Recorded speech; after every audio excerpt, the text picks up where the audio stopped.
In front of me is HOTWAV Note 12, and today I would like to show you how you can set up face unlock. Begin by going into Devices Settings and scrolling down just a bit to access Security. Now tap on Face and Fingerprint Unlock. Enter your current login method and choose Face Unlock under Ways to Unlock.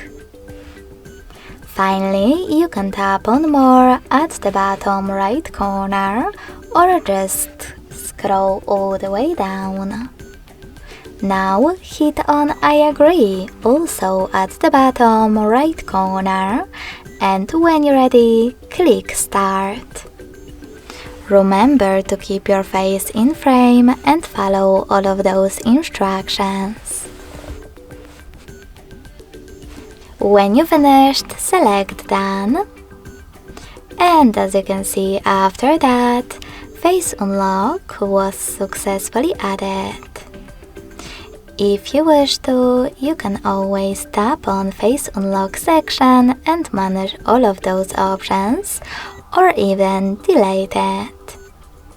So finally, when I switch off my screen, then turn it back on.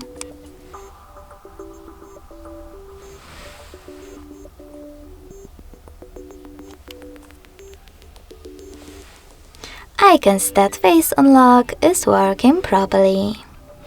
Thanks so much for watching. If you enjoyed this video, don't forget to leave a like, comment and subscribe. Bye!